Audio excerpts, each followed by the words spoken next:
देखो last class में हमने नेशनल इनकम निकालना सीखा था कि जो हमारी नेशनल इनकम होती है उसको हम इनकम मेथड से कैसे निकालते हैं। लास्ट क्लास में हमने पढ़ा था कि इनकम मेथड से नेशनल इनकम को कैसे निकाला जाता है। अब इनकम मेथड की बात करें तो इसमें हमने 3 कंटेंट पढ़े थे कि 3 कंटेंट के बेस पे हम इनकम मेथड नेशनल इनकम निकालते हैं। एक कंपनसेशन ऑफ एम्प्लॉय, दूसरा ऑपरेटिंग सरप्लस था और थर्ड मिक्स इनकम थी। तो हम इनकम की बात करें, इनको तीनों को ऐड करके जो हमें मिलता है operating surplus, COE, compensation employ और मिक्स इनकम, इनको ऐड करके जो मिलता है वो चीज़ हमारी डोमेस्टिक इनकम होती है जिसे हम एनडीपी एट एफसी कहते हैं। NDP at FC, net factor income from factor cost. अब इसमें हम ऐड करते हैं NFIA, net factor income from abroad.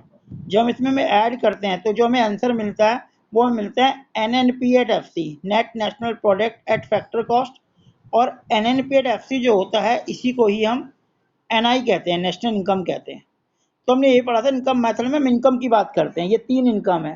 Compensation employ, वो लोग जो दूसरों के लिए काम कर रहे हैं उन्हें इनकम मिल रही है। ऑपरेटिंग इनकम जो उनकी अपनी प्रॉपर्टी है, जैसे रेंट, इंटरेस्ट, रॉयल्टी, प्रॉफिट बताया था। मिक्स इनकम बताया था कि ऐसी इनकम जिसको हम क्लासीफाइड नहीं कर सकते कि वो इनकम फ्रॉम वर्क है या इनकम फ्रॉम प्रॉपर्टी है। जैसे क्लिनिक हो गया डॉक्टर का, परचून की दुकान हो गई, छोटी दुकान, तो घर में दुकान खोली हुई है, खुद ही काम कर रहे हैं, खुद की प्रॉपर्टी है, तो उसको हम मिक्स इनकम में लेते हैं। तो अभी तक तो हमने इसको इससे पढ़ा था। अब आज हम पढ़ते हैं कि इसके अंदर जब नेशनल इनकम को कैलकुलेट करते हैं तो हमें इसके अंदर प्रिकॉशंस क्या रखनी चाहिए, कि किस तरह से नेशनल इनकम को कैलकुलेट में क्या सावधानियां बरतनी चाहिए, वो देखते हैं। देखो लिखा हुआ है प्रिकॉशंस ऑफ इनकम मेथड। जब मैं इनकम मेथड से अपनी नेशनल इनकम कैलकुलेट कर रहा हूँ तो हमें क्या प्रिकॉशन रखनी है। ये थ्योरी में भी क्वेश्चन आता है। जैसे पहला पॉइंट है ट्रांसफर इनकम। जो ट्रांसफर इनकम होती है इसे हम नेशनल इनकम में काउंट नहीं करते। ट्रांसफर इनकम क्या होती है, वन, जैसे नाम से क्लियर हो रहा है ट्रांसफर इनकम, कि भाई आपके फादर ने पैसा कमाया जॉब करके और आपको पॉकेट मनी दे दी, तो आपने कोई काम नहीं किया, वो केवल इनकम का ट्रांसफर हुआ है। तो जो ट्रांसफर इनकम है वो नेशनल इनकम में काउंट नहीं होती, क्योंकि आपने इस इनकम को मिलने के लिए, पॉकेट मनी मिलने के लिए आपने कोई काम नहीं किया, कोई गुड्स जनरेट नहीं करी, कोई सर्विस प्रोवाइड नहीं करी, तो वन साइड पेमेंट होती है। वन साइड पेमेंट का मतलब क्या होता है कि फादर ने आपको पॉकेट मनी दी, आपने कुछ नहीं किया। अब आपके फादर कहीं जॉब कर रहे हैं और वहां पर उन्हें सैलरी मिली है, तो टू साइड पेमेंट होती है। इसे इनकम इनकम कहते हैं, वो फैक्टर इनकम कहते हैं कि भाई आपके फादर ने जॉब करी, सर्विस प्रोवाइड करी, उसके बाद उन्हें सैलरी मिली। लेकिन वो सैलरी जब घर में आई और आपने आपके पापा ने आपको पॉकेट मनी दी, तो आपके और आपके पापा के बीच जो ट्रांजेक्शन हुई, जो पॉकेट मनी की ट्रांजेक्शन हुई, वो ट्रांसफर इनकम कहलाती है। इसको हम वन साइड पेमेंट कहते हैं। इसके लिए आपने कोई सर्विस प्रोवाइड नहीं करी। देखो इसमें नाम दे रखा है स्कॉलरशिप, स्कूल में जो स्कॉलरशिप मिलती है, डोनेशन अगर आप कोई करते हो, चैरिटी आप करते हो, ओल्ड एज पेंशन, ये सब ट्रांसफर इनकम होती है। Because such receipts are not connected with any production activity of there no value add, मतलब इससे कोई प्रोडक्शन एक्टिविटी नहीं हो रही। भाई अगर मैं सिंपल इसमें बात करते हैं हम इसकी, कि भाई हमने जो डोनेशन किया, मैंने किसी स्कूल को डोनेशन किया, किसी हॉस्पिटल को डोनेशन किया, किसी मंदिर को डोनेशन किया, उसके बदले उसने को दिया मुझे कुछ चीज चैरिटी, कोई चैरिटी वाली बात हो गई, ये चैरिटी हो गई कि मैंने ओल्ड एज होम को 10 ऐसी चैरिटी कर दी। तो जो भी ट्रांसफर इनकम होती है नेशनल इनकम में काउंट नहीं होती, क्योंकि नेशनल इनकम में केवल वही चीज काउंट होती है जहां पे कोई चीज प्रोड्यूस की जाती है या कुछ सर्विस पे होती है, मतलब टू साइड ट्रांजेक्शन होती है। सेकंड पॉइंट देखो, income from sale of second hand goods are not include. अब सेकंड हैंड गुड्स को जो हम सेल करते हैं उससे जो इनकम जनरेट हो रही है वो भी नेशनल में काउंट नहीं होती।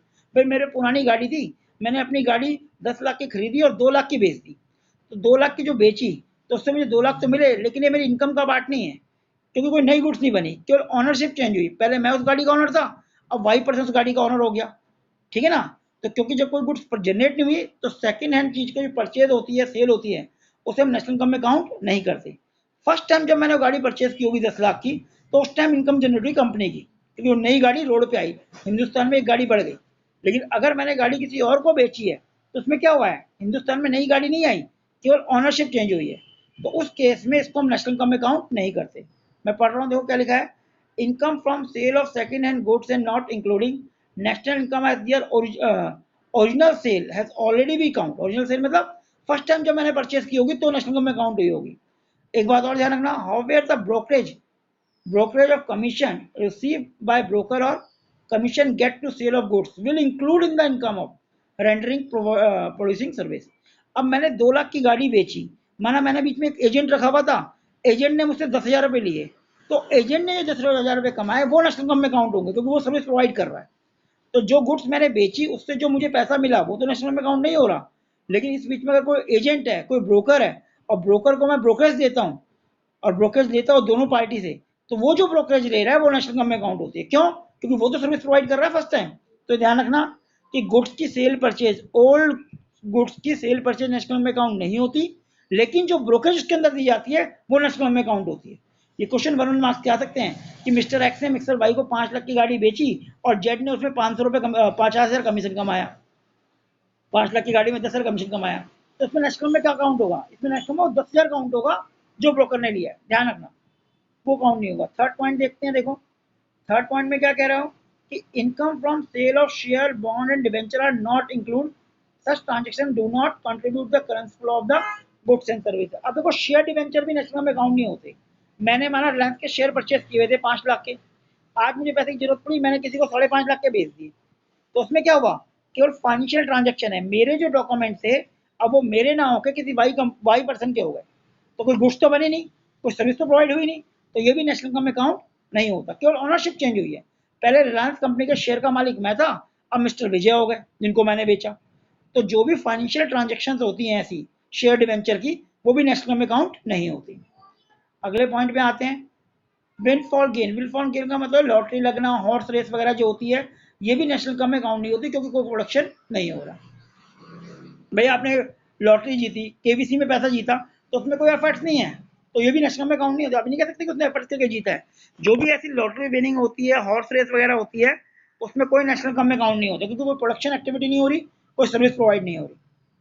Next, imported value of service provide by the owner producing unit will be. कह रहा है imported value of own occupied house, interest on own production और सेल कंजम्पशन, ये नेशनल इनकम में काउंट होता है।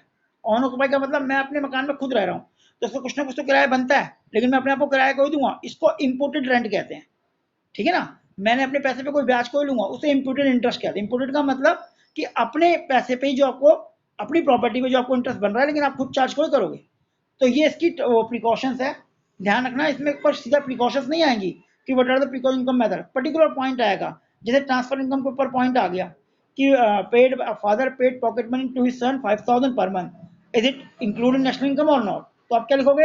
It is not including national income because it is a transfer payment, there is no service या production activity provide by the son to father for receiving that income.